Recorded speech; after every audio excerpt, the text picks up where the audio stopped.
Let's find the Song of Songs.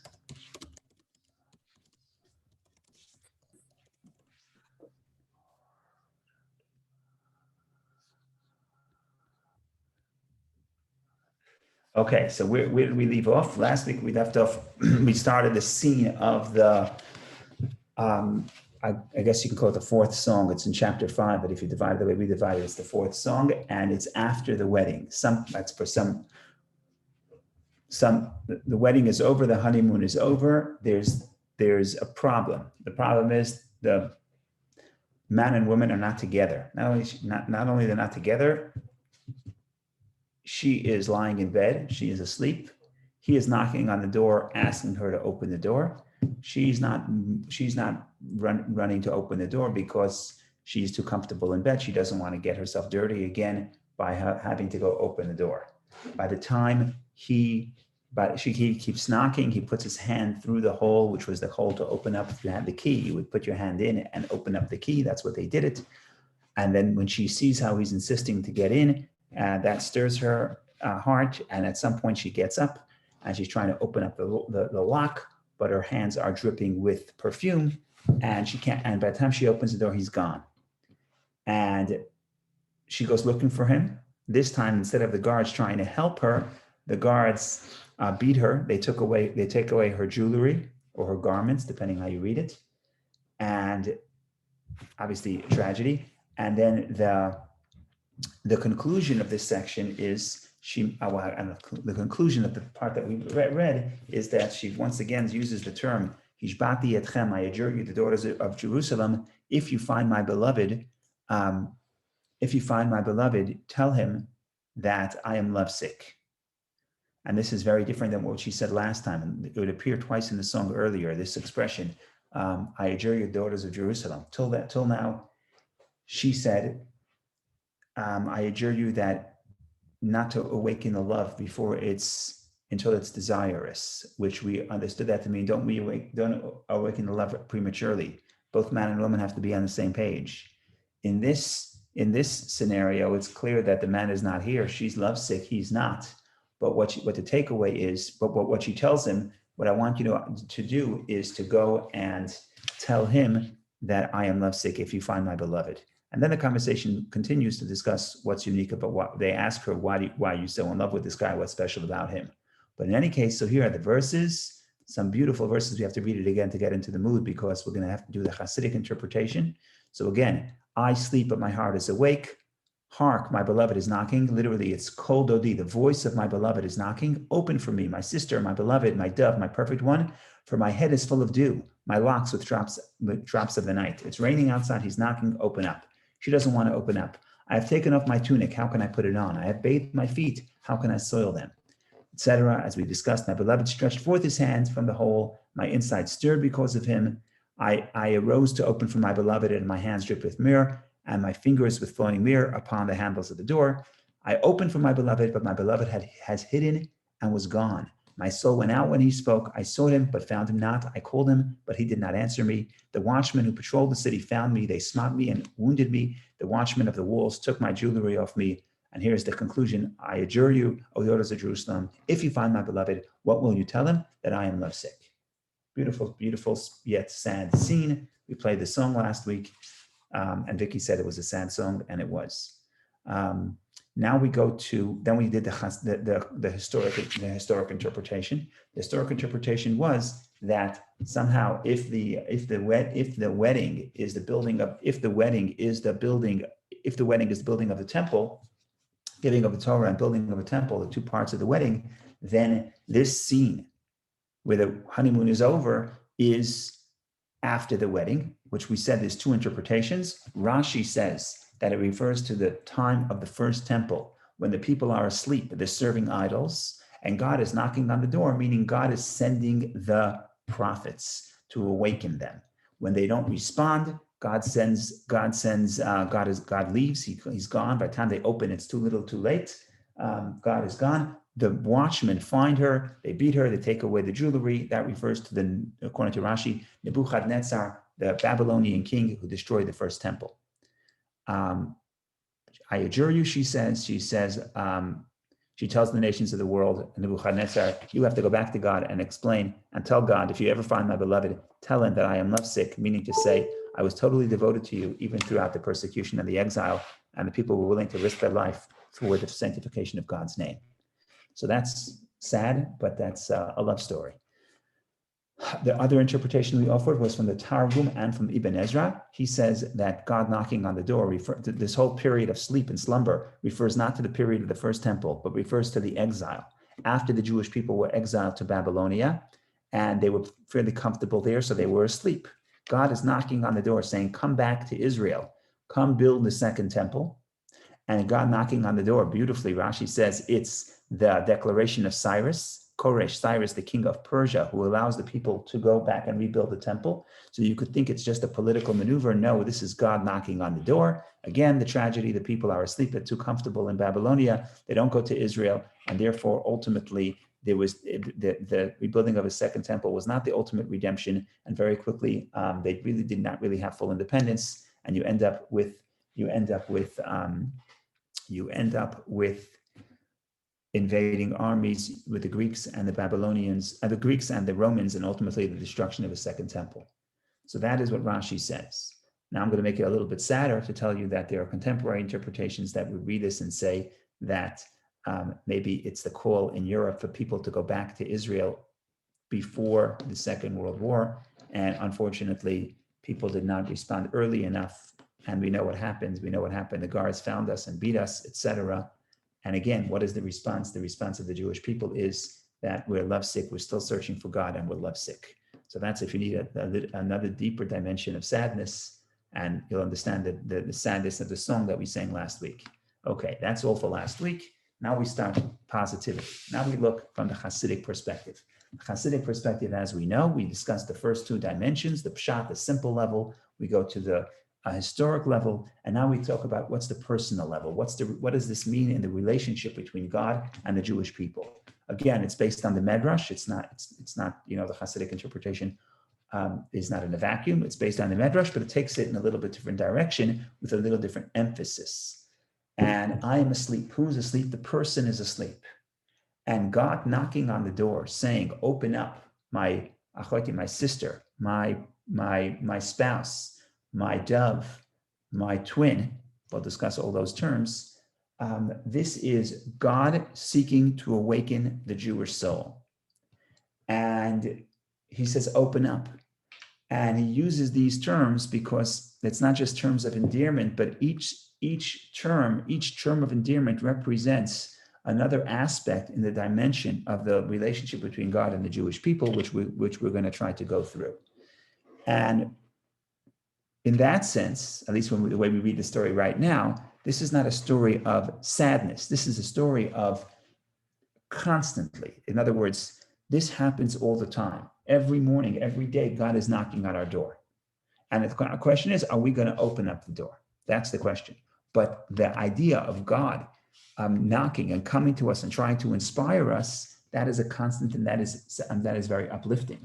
And now the question is, God knocks on the door, but ultimately we have to open up, because inspiration from above is not going to transform us. We have to open up. We have to be willing to listen to the voice of God knocking. And we're going to elaborate upon that as well. And we'll talk about some of the meaning of some of the metaphors used throughout this part of the song. And it's very beautiful. And we're going to conclude with a song also. Like last week, we got into the business of songs. But this song actually is a song of yearning, not a song of sadness, but a song of yearning. And it's a song composed by none other than Rabbi Shneir Zalman, the founder of Chabad, the author of the discourses that we're discussing. And he composed multiple songs, at least 10, and this is one of them. So if we have a few minutes, we will try to play it. But in the meantime, we will start delving into his interpretation. Again, comments, questions, if anybody wants to make a point or ask, please do. So I know we're on the same page. Otherwise, we continue our journey through these verses and revisit the song from the perspective of the Kabbalah. Actually, Rabbi, I have a question. Torah is very specific in almost all the times. But here, after the wedding, according to tradition and stuff like this, wasn't she supposed to be under his protection? Where is she if he's going to her house, knocking at her door? Where is she if she is not under his protection? That's an excellent question. And I agree with you that in general, the Torah is very clear on what it wants to say. And most of the Torah is written, therefore, certainly, most of the Torah is written in prose, not poetry. When you get to certain parts of the Torah, the minority of the Torah, even the 5 books of Moses, there's a little bit of poetry. And when there is poetry, there is multiple interpretations because poetry, like poetry, doesn't spell everything out and it's supposed to be vague. And the Song of Songs is one big poem. So the short answer is, I don't know. I could try to fill in the blanks. Somehow or another, they're supposed to be together, but the song doesn't get into the whole back. It's not necessarily important how they separated, but the bottom line is she's inside, he is knocking, his love is still there, but she is not opening up. Now, if you want to make a play and you want to make a movie and you want to figure out how is it that they separated, that's an interesting story. But from our perspective, it's irrelevant because it's not geographical. It's not like, are they in the same house, right? You can be in the same house with somebody, the guy's knocking and you're not opening, right? In other words, it's an emotional state of being. Remember the scene of him knocking outside, it doesn't have to be literally. It means that you could be living in the same home. Someone's talking to you, someone's trying to connect, and I'm not here. I'm not available. I'm not emotionally available. I'm in bed. I'm too comfortable in my own skin to relate to somebody else. So how exactly in the story the scene plays out, I don't know, because, like I said, it's not necessarily important for the poet. I'm not the greatest poet. I'm sure somebody can fill in the imagination, but it happens all the time. In other words, what's beautiful about this story is that it doesn't end. You would expect the climax is the wedding and you happily ever after. No, we're just starting the song. We're only in chapter 5 out of 8 chapters. And we basically say, after the wedding, I know in the popular culture, people think, oh, now she's under his protection. Now they live happily ever after. But in reality, it almost never works that way. Even if it's not as extreme as in this case, in reality, it's a constant struggle to be open to the other person knocking, either literally or figuratively. In other words, figuratively calling to you. It's a constant struggle to be open to the other person, even in a romantic relationship. Okay, I got it. Another small discrepancies for me. How come the guards couldn't realize who she was? How come they were so disrespectful to her after the wedding? What? Yeah. So the guards is an interesting question because the guards shift. In the beginning, the guards are willing to go along with her. In other words, in the earlier parts of the song, it says that she comes out and when she was looking for him, and the guards help her look in the story, and they can't find her, and the guards look and they don't find. I almost passed the guards, and then I found him. And over there, the guards have a different meaning. I'm going to open it up just to double check that I'm not misleading you. Over there, the guards have a different meaning, and the guards are okay. The guards, I think Rashi even says that it's Moses and Aaron. So let me share the screen and we'll see what's happening here. So this is back to chapter 3, right? So this is the scene where, if you remember in chapter 2, he is coming to her. She says, come back another time. I'm too busy. I have to guard my vineyard. Okay. So he leaves. The problem is she doesn't come back. So on verse chapter 3 says, on my bed at night, I sought him whom my soul loves. I sought him, but I did not find him. I will arise now and go about the city in the marketplaces and in the city squares. I will seek him whom my soul loves. I sought him, but I did not find him. And here we have the watchman. The watchman who patrolled the city found me. Have you seen him whom my soul loves? I had just passed them by when I found him whom my soul loves. So over there, the watchmen are fine. They're not very active. They don't help her too much, but they don't bother her. That's what it seems in chapter 3. Let's open the Rashi. Who are the watchmen? Rashi says, I believe he says Moses and Aaron, right? Yeah, the watchman who patrolled the city found me, Moses and Aaron. In that case, the watchman, she is looking for God. They're still in exile. She's in Egypt. The watchman, the job of the watchman is to help the woman find God. Who was that? Find their beloved. That's Moses and Aaron. Moses and Aaron are the people who help the Jewish people understand, help them find who they're looking for, which is God. This point, and you're right, there's a discrepancy here. And this point, at least from the historical, but it's clear. It's clear that at this point, the watchmen are not neutral. Okay, at this point, the watchmen are an obstacle. And so they're not Moses and not Moses and Aaron, they're Nebuchadnezzar. They're the king of the Babylonians who destroyed the temple. Now, how could the same watchman be someone positive like Moses and Aaron in chapter 3? And in chapter 5, the same watchmen who now are beating us are now the terrible king who destroyed the temple and destroyed the Jewish kingdom, the king of the Babylonian king, Nebuchadnezzar. How could they both be the watchmen? So I don't know. But my guess is as follows. My guess is that Rashi points out that when you read this story from the historical perspective, the premise is that everything that happens in history has meaning, and everything that happens in history is part of a love story between God and the Jewish people. And therefore, if I'm not mistaken, Rashi was quick to point out that the people who destroyed the temple are doing so. They're the guardsmen because they're doing God's bidding. That's what Hashem wanted. They are the messengers of God. So one way to think about this, even though it sounds very strange, that just like Moses and Aaron are the messengers of God to help the Jewish people find God in Egypt and take the people out of Egypt, hundreds of years later, when Nebuchadnezzar destroys the temple, he's also doing so as a messenger of God. So in that sense, they look very different. Their roles are very different, but they're both watchmen in the sense that they're both here to protect God's will in this world. I'm almost sure Rashi alludes to this. Let's see the watchman. What does Rashi say? The watchman, the watchman found Nebuchadnezzar and his enemies who patrolled the city to wreak the vengeance of the omnipresent. In other words, the watchman's job are the ones their watchman's job is to do the will of God.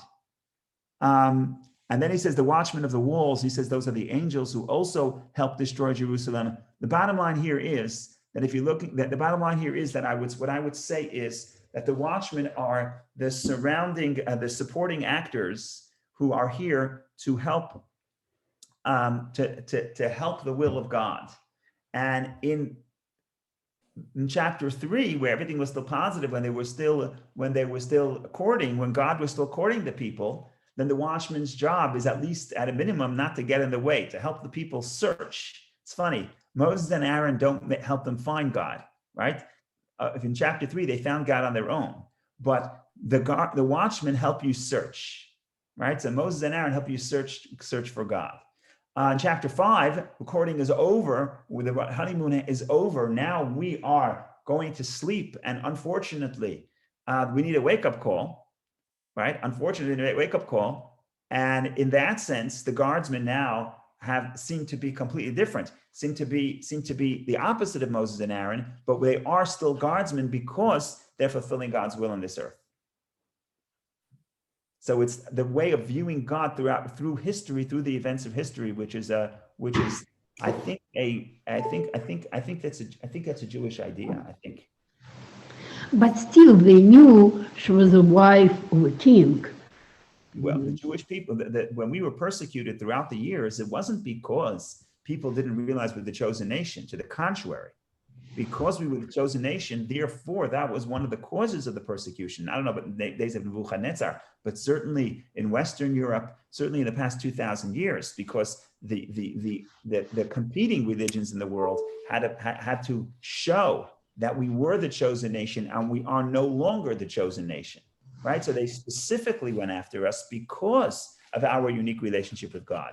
And you don't have to go to ancient history. You can go to recent history, 20th century history, and I'm not a historian, but the little that I know is that one of the things that Hitler would write and say is that the Jewish people are the voice of compassion and the voice of consciousness, and consciousness and compassion is a Jewish invention. And therefore, we have to get rid of the Jews and get rid of their philosophy. In other words, it wasn't that people misunderstood us and that's why they persecuted us. It was the opposite. They actually really did understand us, and therefore they persecuted us because they weren't happy with our message. So I think sometimes our greatest enemies are the people who understand us best. And that's why, because we make them uncomfortable, that's why they don't like us. Thank you, Rabbi. Very good.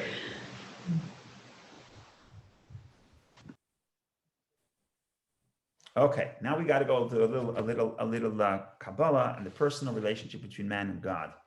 And we're going to go back to the verses because we're taking a little shift. We're moving away a little bit from the actual simple story. We're going to focus on this verse or these verses by themselves. And later, if we have time, we'll try to put them into the broader purpose of the story, because Rabbi Shneur Zalman himself doesn't do that, but later the Rebbe did that also to put it in context of the entire story. So we'll get to that in a minute.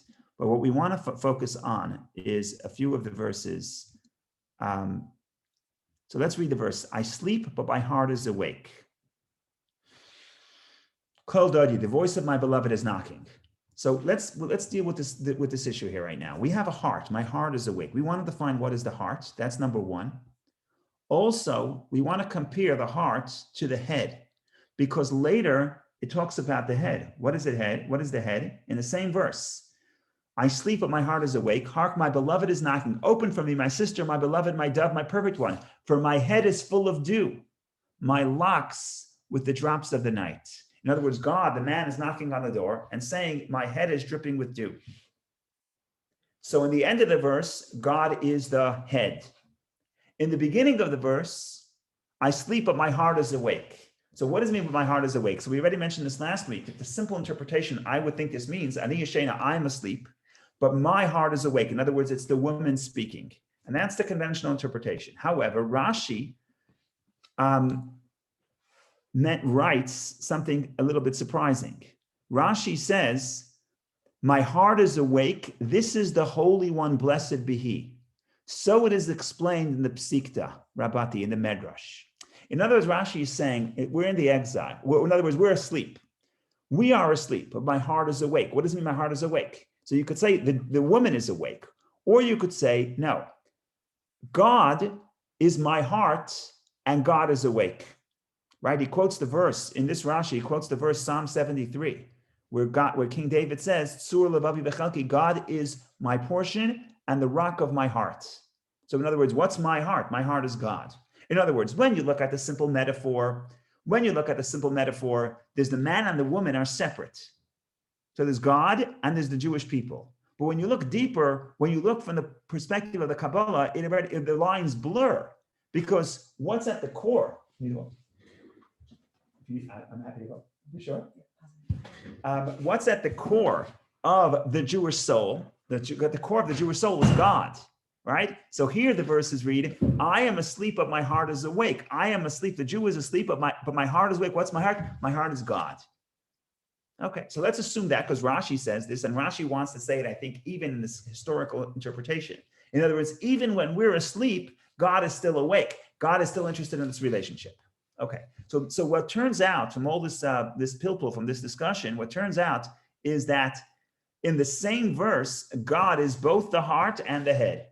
So we have to now define what is the heart, what is the head, right? I am asleep, but my heart is awake, meaning I am asleep, the Jew is asleep, but God is awake. And then we say, the voice of my beloved is knocking. This is God speaking. God says, open for me, my sister, my beloved, my dove, my perfect one. For my head is full of dew. This is, again, God is knocking on the door saying, open up, my head is full of dew. My locks were the drops of the night. So God is the heart or the head, or which one, or both? God is both. But in what way is God the head? In what way is God the heart? That is what we're going to try to think about right now. And this is already based on something we already touched upon a few weeks ago, because the way this song unfolds is, at least in the way the discourses unfold, is it's somewhat repetitive because it's a love song which is repetitive, but once the concept is introduced, Rabbi Shneur Zalman repeats it. So we already mentioned a little bit what the heart is. So I'm going to reiterate that, and then we're going to contrast that to the head, and hopefully we'll give some clarity on what's going on over here. So what is the heart? The heart represents circulation. In other words, if you want to think about the relationship between the heart and the other limbs, what is the job of the heart? So the heart says provides blood for the rest of the body. Blood and with the oxygen. But on the other hand, where does the heart get blood? Also from the rest of the body. In other words, there's circulation. Circulation means that the relationship is reciprocal. It's a two-way street. If it's not a two-way street, it's not a heart relationship. So that's the heart. What is the mind? The mind is the symbol of the organ that controls the rest of the body. It implements its will on the rest of the body. Whatever the mind wants to do, if you have a whole healthy nervous system, your mind wants to move your finger is going to move. It's top down. It's not reciprocal. It's not like the heart, it's not like the brain needs to negotiate with the finger where the finger wants to move. Okay? So in the Kabbalistic interpretation, the Hasidic interpretation, our relationship with God, there's two forms of the relationship between the soul and God. One is reciprocal, where God reaches out to us, we feel connected to God based on how we reach out to him. That's the heart relationship. God receives from us and gives to us, meaning what does he give to us? Based on what he receives, right? The heart can only pump blood to the rest of the body because the body keeps giving the blood back to the heart. It's circulation. So that represents the relationship that has to be reciprocal. We give to God and God gives to us. It's almost like bottom up. We have to be there for God in order for God to provide for us. Then there's another form of the relationship, which is the head, which is God giving to us in a way that it's not unconditional and not dependent on whether or not we are worthy of this flow coming from above. That's the mind-heart division. Now, let's look at the verse that describes the head, and it's a very interesting term. We think of the scene, okay, let's share it. We think of the scene as God. This is how it's depicted. God, the man is standing outside. He's knocking on the door because it's raining. The only problem is the verse does not say rain. What does the verse say? For my head is full of dew, my locks with drops of the night. So the second half of the verse, you could say it's pretty close to saying rain, but it doesn't say rain. And especially the head, when it says the head, locks is the here, but the head, my head is full of dew. So it's moist outside, but there's no rain. So this is very significant according to the Kabbalah. Why is that? So it ties into this week's Parsha. Everything is by divine providence. In this week's Parsha, the Torah says that describes the first time it rains, and it says that mist, the aid, the vapor arises from the earth, and that becomes rain that gives water to the entirety of the earth. In other words, when we think of rain, one could think that rain comes from the sky. But the reality is rain doesn't come from the sky. Rain comes from the earth. In other words, what comes down is only what the earth can give to the heavens. The vapor that comes from the earth to heaven then comes down in the form of rain. So rain represents the relationship between the people and God, between creation and creator, where creator responds to creation. Where the flow that we get, either physically or spiritually or emotionally, our connection, feeling of connection to God is dependent on what we do, what we inspire ourselves. That's the rain metaphor. And it's much closer to the heart metaphor. That's why in the second half of the verse, it doesn't say rain, it says dew.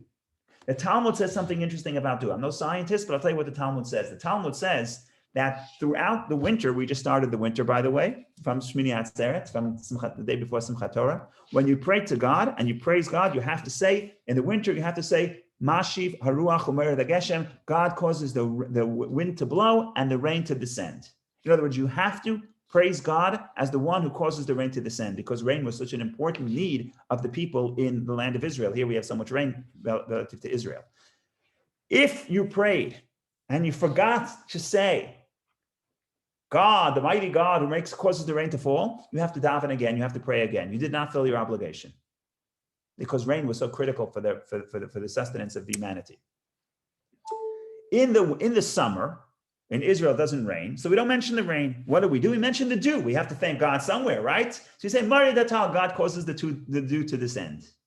So the Talmud says, what happens if I forget to mention the dew? No problem, you don't have to daven again. Why not? You don't have to pray again. Why not? The Talmud says the dew does not stop. Dew doesn't cease. It never stops. The dew always comes down. And the Talmud proves it. There's a whole story there with Elijah was upset at the Jewish king, and he made a promise, and he said, there's going to be no more rain and dew in the land. And there was a 3-year drought in Israel. Terrible story. But the Talmud says, if you look at the verses, Elijah said there'll be no more rain or dew. In reality, the verse says, and there was no more rain, implying that there was dew. Why? Because dew doesn't stop. Now, I'm not a scientist. I don't know what that means, but I'm just quoting what the Talmud says. What does this mean in the Kabbalah? The dew represents the flow that comes from Hashem that is not dependent on what we do. Regardless if we're worthy or not, the rain is reciprocal. The rain comes down from above based on what we elevate ourselves, right? Just like the rain comes down based on the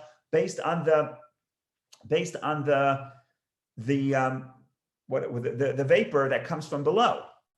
Now, dew comes from above and it's not dependent on what we do. So dew is like the head, right? The heart relationship is reciprocal. The head controls the body. So what's happening here, if you go back to the verse, is God says, I'm knocking at your door. My head is always here. My head is always full of dew. In other words, God is always going to be here and seeking to give you what you need physically, spiritually, and spiritually, and inspire you and want to have a relationship with you. That doesn't change. You don't need to open the door for that. That's the head and that's the dew that never stops. What God does say is, but God is also your heart. Your heart means he wants a reciprocal relationship with you. He wants to give you, but he wants you to give to him back. And that for that relationship, God can't do that.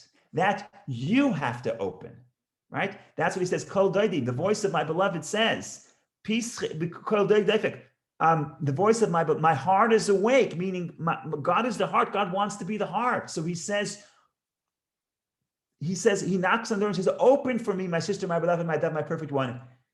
He says, you have to open up for me so that we can have the heart relationship in addition to the head relationship, which is always there. And that's why God is knocking. God is knocking means even if we're not deserving, God is trying to awaken us. Because from his perspective, he's the head, he's the dew, he's constantly knocking. From our perspective, he says, you need to reciprocate, you need to open up. And only you can open up, only you can allow God into your heart and into your mind and to create that reciprocal relationship with God. And that is the heart issue. So we dealt with the heart and the head, and now we want to start unpacking the various forms of praise, forms of endearment that the verse evokes. Some of them we mentioned in the past, but some of them we'll elaborate, we'll introduce now.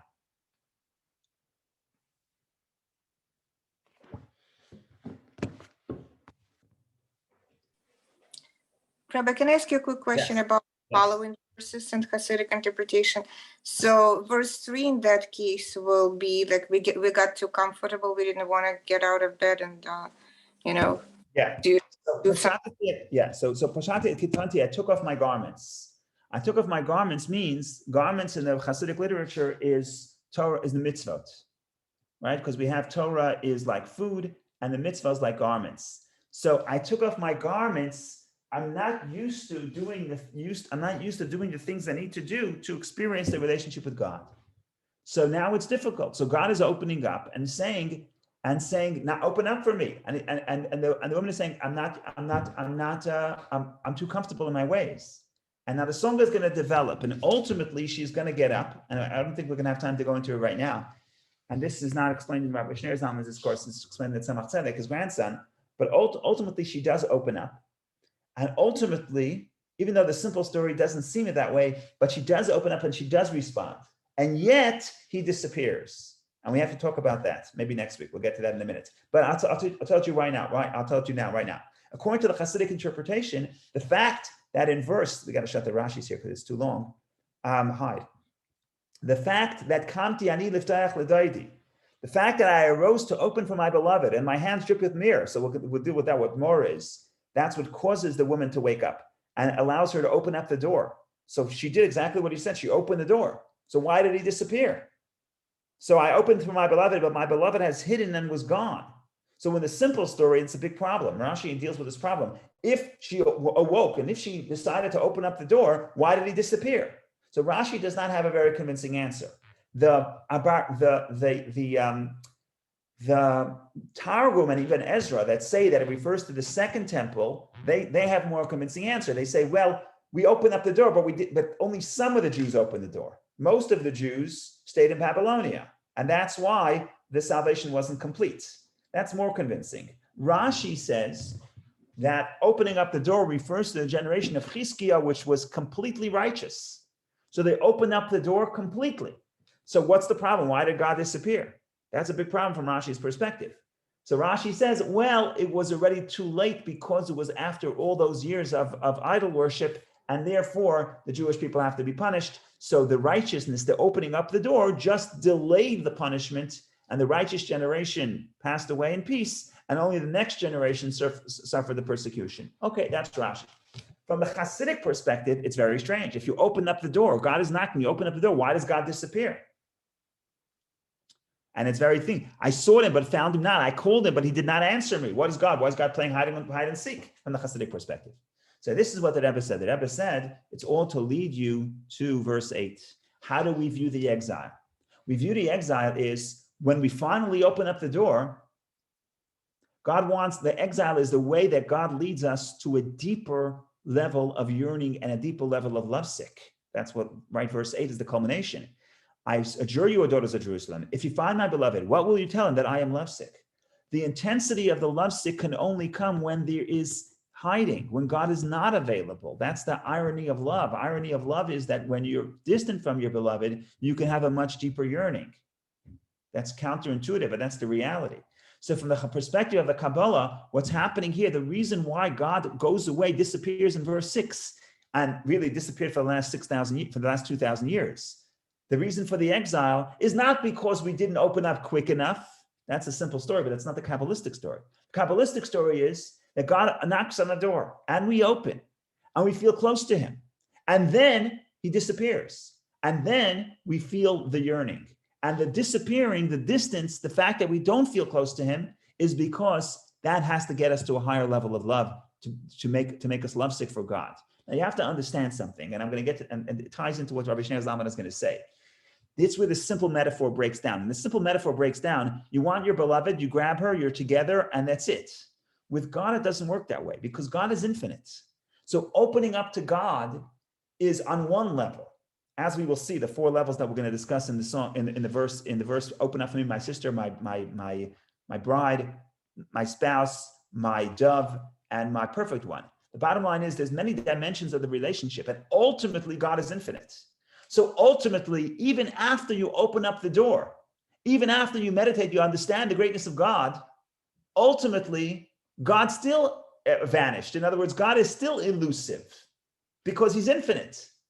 So if you're climbing this story, if you're reading this story from the perspective of the Kabbalah, it's not that we didn't open up quick enough and therefore God ran away. No, we open up the door, we study Torah, we do the mitzvot, we connect to God, we try to understand as much as we can. And you know what we discover in verse 6? We discover he's elusive, he's not here, he disappeared. What does it mean he disappeared? He's not running away from you. We reach the border, we get to the border of what we can understand, and then we say there's a gulf, there's infinity. We don't feel connected to infinity, it's impossible.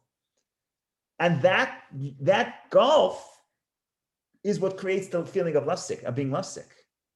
And that's the story of how we see it personally.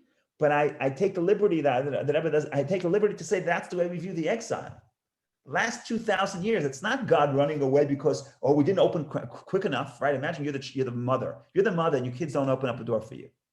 And everybody, at some point, your kids are not going to open up your door for you. It could be for 5 minutes, for 10 minutes, for a year, for 10 years, for 20 years. It doesn't matter. At some point, your kid's not going to open up the door for you. In other words, they're not responding. So what are you going to say? When they respond, you're going to say, sorry, too late. It's usually that's not what happens. Sometimes it does. But the point here is it doesn't, that's simplistic.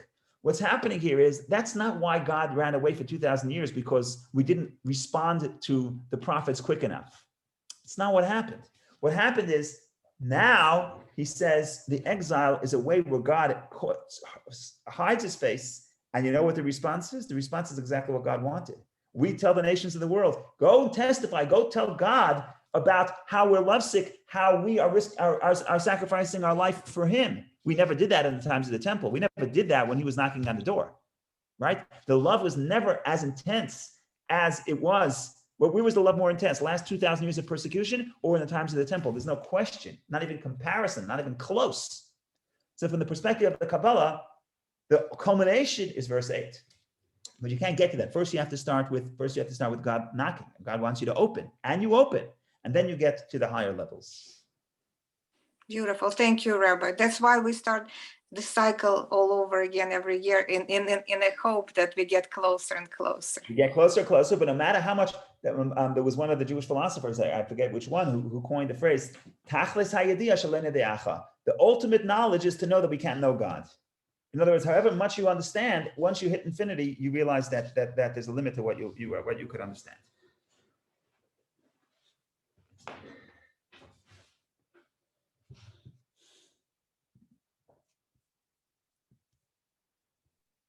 Rabbi, it's not overly simplistic to consider this kind of a dynamic equilibrium equation where God is on both sides. And it's almost like trying to remember a dream when you think you almost remember it, but it just kind of vanishes.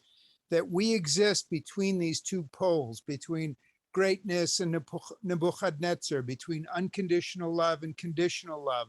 And that really it's just being in the game in this equation with him on both sides of the equation, but yet elusive and never really realizing it, like the two lovers in this story. That is the meaning of the Song of Songs. I think you're right, and I think that it's true in the entire song, but it's even more true in this scene, because this scene, you see, they're getting so close and yet they're so distant. And especially from the Hasidic perspective, like you say, it happens every day. You wake up in the morning, you put on your tefillin, you say Shema, you feel close to God. 10 minutes later, you feel distant. 10 minutes later, you're lovesick, right? So in your life, we have all these dimensions of feelings, this spectrum of feelings, from being close to being distant to being lovesick. And they're not as organized in real life. They're not as organized as they are in the song, right? Because human beings are complicated. We can jump from emotion to emotion much quicker. So I think you're correct. Okay, we have a few minutes left. I want to run through some more of the teachings of Rabbi Shneur Zalman. Then I want to play the song where the words "Pischili, open for me, my sister, my bride, my dove, my perfect one," where the tune that Rabbi Shneur Zalman wrote for those words. So we'll try to do that for a few minutes, but we've got 5 minutes left, so I think we'll stop at 11. In any case, so let's read the idea of "open for me, my sister." So you have my sister, and then you have Rayati. How do they translate Rayati over here? They translate it, peacefully, open for me, my sister, my beloved. But Rayati is not my beloved, Rayati is my spouse. So we alluded to this a little bit earlier when we mentioned the first time where it said, Vati lagani achoti kal, I came to my garden, my sister, my bride. You have two relationships. You have the relationship of a sister, of a sibling, and then you have a relationship with a spouse. And they're very different. And they're different in a few important ways. I'm going to try to do this very quickly because we said this in the past. When it comes to a love of a sibling, it's natural love. Natural love means it's usually always there, maybe hidden, maybe concealed. I'm not talking to my brother for 10 years, doesn't matter, but it's based on the fact when it exists based on the fact that we are similar. We have the same parents, we have the same upbringing, we have the same DNA, we're similar. Now, if my brother hurts me, it's very, very painful.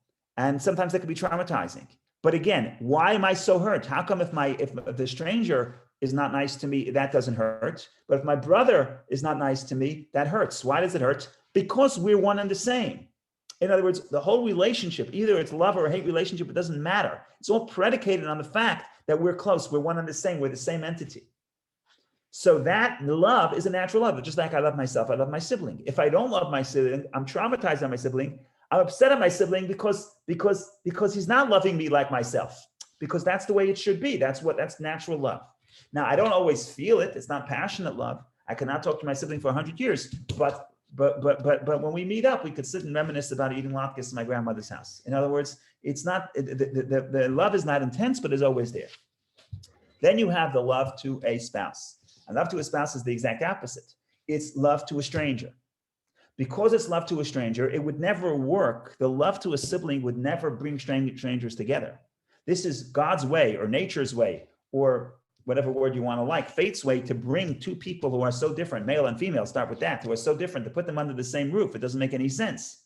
So you need to have an invention called romantic love that is so passionate to be able to do something crazy moving with somebody else who's so different than you, right? So in that sense, the fact that we're different creates the intensity of the love. However, because we are different, therefore, the romantic love is never the same. It's never consistent. It's never live happily ever after. It's impossible. Romantic love is going to wax and wane.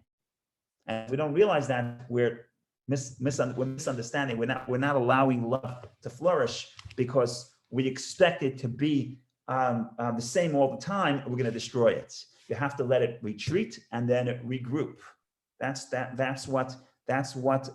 way romantic love is. It needs oxygen. It needs to be able to retreat a little bit, and that's also why we have the law mitzvah of a mikvah. But there's so many other there's other applications of this idea as well. Rabbi, what does this mean? Yes.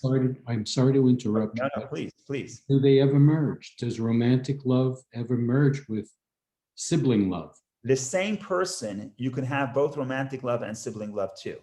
But it's always going to be, the loves never merge. It's two different types of love. In other words, if you marry somebody and you're close to and you find areas and over time you have shared experiences and you feel close to that person, then you have a love based on our similarities. Love based on our similarities is sibling love. It's wonderful. Then you have the areas which, despite the fact that we're similar, there are areas that we are different. And those areas, we are challenged because that's the cause of our challenge and the strife and the tension in our relationship. But what they didn't tell you is that those same areas that cause the tension in the relationship is what fuels the romantic love. Because again, romantic love only responds when it sees difference. When it sees the same, it's out of business. It's not interested. So ironically, there's so many layers here, but ironically, you can have the same person, you can have sibling love, achoti, my beloved. Look what's happening in the song. The man is calling his wife. He's saying, you're my sister, you're my beloved, you're my dove, you're my perfect one. They're all true. They're all in the same person, but each one is identifying a different emotion. Gotcha. Thank you. Now, what people don't realize is, I like my spouse. If only she was just like me, I would like her even more. Right now, of course, that you could understand why people say that, because look, our difference is the source of the tension. I want to paint the room blue and she wants to paint it purple. So now we can't get along. Yes. If you would be exactly the same, you would iron out that tension. There would be no tension, but then there would be a side effect. The side effect would be, there would be no romantic love. It'd be sibling love, but there'd be no romantic love. Right. So that's the two sides of the coin that's caused by the distance. The distance creates both the tension, but also the romantic love. Okay, let's talk about our relationship with God. We are God's sister and God's spouse. We have both romantic love and sibling love. But simply spoken, you have the love of the godly soul and you have the love of the animal soul. The love of the godly soul, it's consistent. We always love God. Deep within the soul of every Jew, there is planted a hidden love to God. Kabbalah calls it Ava Mesuteret, a hidden love to God. Everybody is a sibling with God. You may have not spoken for 50 years, but at the end of the day, your sibling will call you, you'll pick up the phone. God, so the godly soul is always in love. It's always a sibling. Our job is open up. You have to get in touch with that love, but you don't have to create it. Then you have a much more interesting love. The love of the animal soul. The animal soul is the selfish part of self. Wants nothing. All it wants is the self. I want what's good for me. Now, if I take my animal soul and meditate and work and explain to it that the best thing for you to do is to connect to God. Connect to God because it's the most enjoyable thing to do. It's more enjoyable than cotton candy. If you're able to do that, which was what the Mishnah says, and the Shema says, love the Lord your God with all your heart. The Mishnah says, what's all your heart? B'shnei yetzarecha, with both your inclinations, with your good inclination and your evil inclination. If I get my evil inclination to love God, now it's an evil, it's an animal. It's an animal. What does it got to do with God? It's a stranger. But because it's a stranger, because the love is not natural, but that's why the love is romantic, very passionate. It doesn't last. After the prayer will evaporate. It will last for a few minutes. Tomorrow we'll have to try to reawaken it again. But that's romantic love. So when God is knocking and saying, open up, get in touch with your love to God. First thing he says, my sister, referring to the godly soul. Then he says, my spouse, referring to the animal soul, which is very interesting because we look at that animal soul as the negative part of self, as the enemy. It's what distracts us from God. And here the Hasidic teachings say, no, it's not your enemy. Yes, it's what makes you different than your spouse, and it creates tension in your life. But that tension is the stuff of romantic love. Absolutely beautiful in my view. Now we move to the next step. I have to open the verses. I can't remember the verses. No, I'm kidding. You want to open up the verses because it's always good to take a look. Okay, so I've opened up. So that's my sister, my beloved, my dove. What's my dove? So I don't know whether Rabbi Shneur Zalman gets this. Dove, we said this earlier in the song. Dove is the symbol of birds who love each other. I Googled it, Greek mythology as well. Dove is the symbol of a love bird. But what Rabbi Shneur Zalman says, it's the birds. First of all, they're monogamous. They have one mate. But also, Rabbi Shneur Zalman says it appears that they're always looking at each other. They're always staring at each other. I said this last time. When you go into a restaurant, how do you know which couple is dating and which couple is married? The people who are looking at each other are dating. The people who are married are not looking at each other. One's looking at his phone, one's looking at the newspaper. The point here is that when you love somebody and you're fully interested in the person, you're looking at that person. What does it mean that after we awaken our love of the godly soul, that's our sister. Then we awaken the love of the godly soul, of the animal soul. That's our spouse. Now we have to become like lovebirds. Now we have to constantly look at God. So Rabbi Shneur Zalman says it as follows. He says that the verse says in the Shema, these words that I command you today. And the Savior say every day the words of Torah have to be like new, because every day the words of Torah are like you're so excited about it as if it's new. Now, how could it be that something is every day like new? Right? I've been reading this poem for 50 years. How could I be excited about it? I've been married to you for 100 years. How could I be excited? How could I be in love that I'm looking at you like lovers if we see each other for so long? So Rabbi Shneur Zalman says that when you realize, so if your relationship is predicated on how much I understand of God, so when you understand something every day, you need to understand something new. If I come to the class and every day I say the same class, it's boring. But if the relationship is much deeper than understanding, in the language of Rabbi Shneur Zalman, if I recognize that God is infinite, if God is infinite, then I'm constantly staring at God because I recognize that whatever I know is actually incomparable to what He really is. So if God is infinite, then every time I come back and I read the words of the Torah, it's a way to connect to another dimension of His infinity. It's true in human relationships as well. The person I know, the person I'm married to, if I feel like I know the person completely, I'm not interested. I want to look at somebody else. But if I realize that the soul of every person, there's a reservoir of infinity that I don't know, then I'm curious. And every day the relationship is like new. But here we get to a new dimension. Yainasi, my dove, in short, is recognizing the infinity of God. And then you get to the culmination, which here they translated as tamati, that's Hebrew, which they translated as my perfect one. Shneur Zalman says it could be read to omati, tamati, not my perfect one. Jews aren't perfect. Since when have we been perfect? But tamati is the one who makes me perfect, the one who makes me complete. Because God wants the relationship with God, with the people, it's not like, okay, if you're here, I'll talk to you. For God, the relationship with the people is so important that God says, I'm imperfect without you. And in a relationship, it's the same story. I'm just muting just because it's hard to hear, but if anybody has any questions, we'll open it up in a minute. in a relationship, there's two forms of relationship. One relationship is, okay, I'm willing to have a relationship with you, but I just want you to know I'm perfect. I don't need you. I'm perfect. I don't need anything. If you want to come along for the ride, come along for the ride. That's not a relationship. A relationship is I have to feel that you perfect me. I am imperfect without you.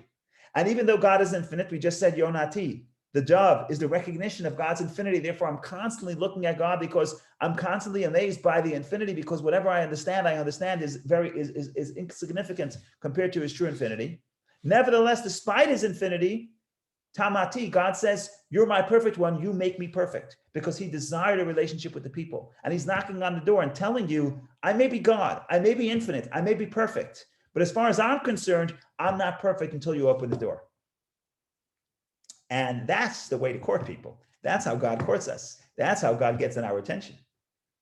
So this is a beautiful discourse. There's so much more to say. It's 11 o'clock. Unfortunately, we have to stop, but I have to play the song.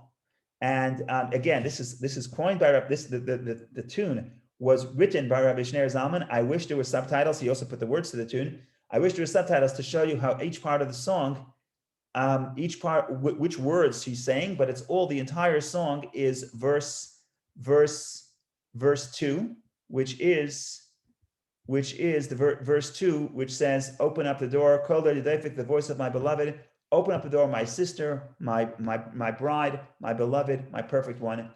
And that's the low part of the song. And the high part of the song is no words, just yearning, and that's the soul's response to God knocking on the door. So I'm not an expert in music, but I think you could see the low part and the high part. And again, I'm just going to play it just to put it out there. Maybe we can discuss it next time. Let me see if I can find it quickly.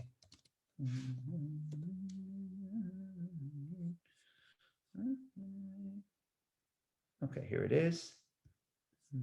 We gotta have peace Not that, that's the ad. to keep the world alive.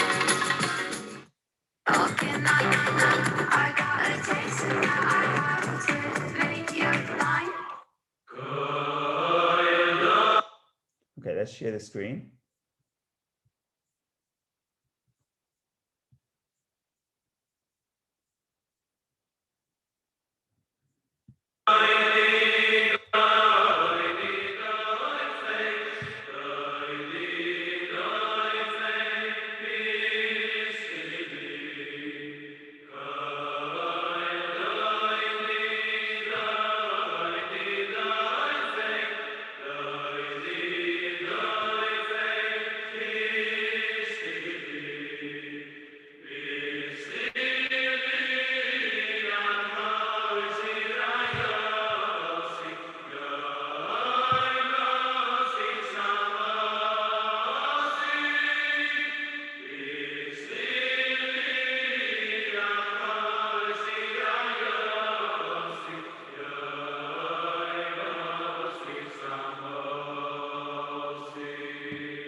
So this was Kol Dodi Daifek. This is the voice. This melody is the voice of God knocking on the door, asking, pleading that we open up the door.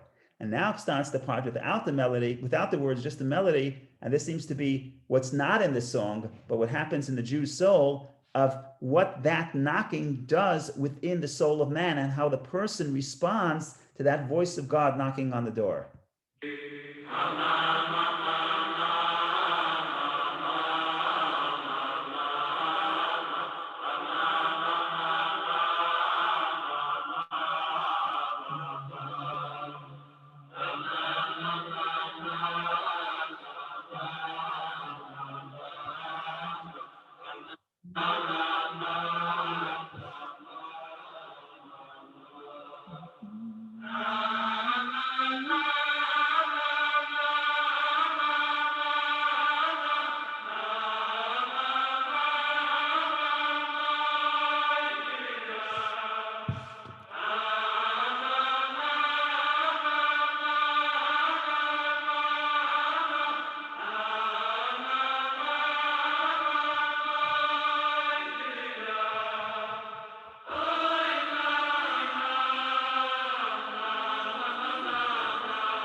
Okay, now it's just starting again. So I'm not an expert in music, but it seems to me that Rabbi Shneur Zalman, from reading his book and from listening to the music, seems to me that he certainly is in love with God. So if we can write a melody like this, that's what it seems to me. So again, I hope this was enjoyable for me. Thank you so much for participating and sharing. And that's it. We got to open the door. God is knocking. That's the bottom line. Thank you, Rabbi. Thank you. Thank you, Rabbi. Wonderful. Thanks so much. Good Shabbos. Good Shabbos. Have a wonderful day. Be well. Good Shabbos, Rabbi. Good Shabbos.